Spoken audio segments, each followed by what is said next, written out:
Thank you for tuning in. Today we're going to cover step 9 of the home selling process explained.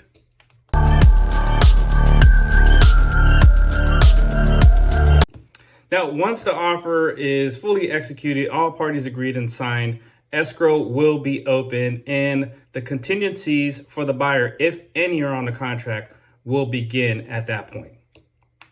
One of the things I like to do for my clients at this point of the transaction is have my transaction coordinator put together a timeline for our escrow. This way you have a clear idea and outlook on what is going to happen and when it's expected to happen.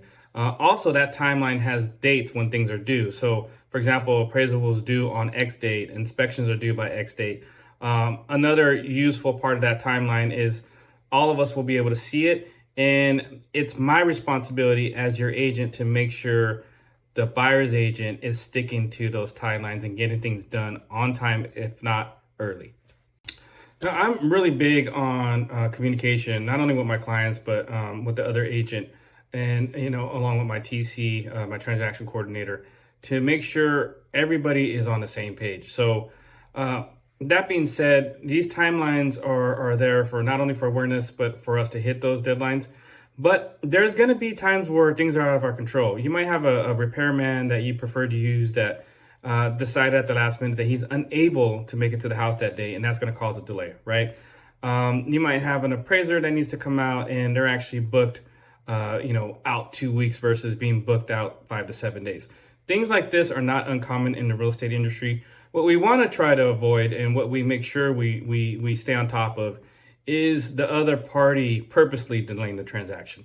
That's something that I keep to a minimum, and making sure that everybody has this timeline and gets clear communication does help the transaction move along as smooth as humanly possible in the real estate industry. That's it, wrapping up step 9. We only got one more video left in this series. I'll be back with step 10.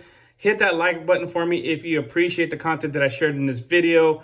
Subscribe to the channel if you haven't already, and tell everybody you know. Subscribe to David Torres' real estate channel.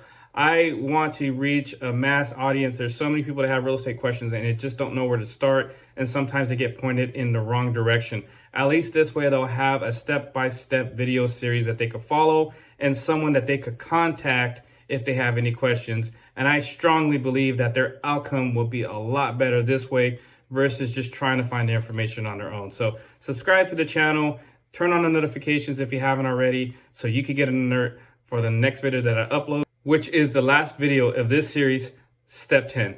Thanks again. I'll see you soon.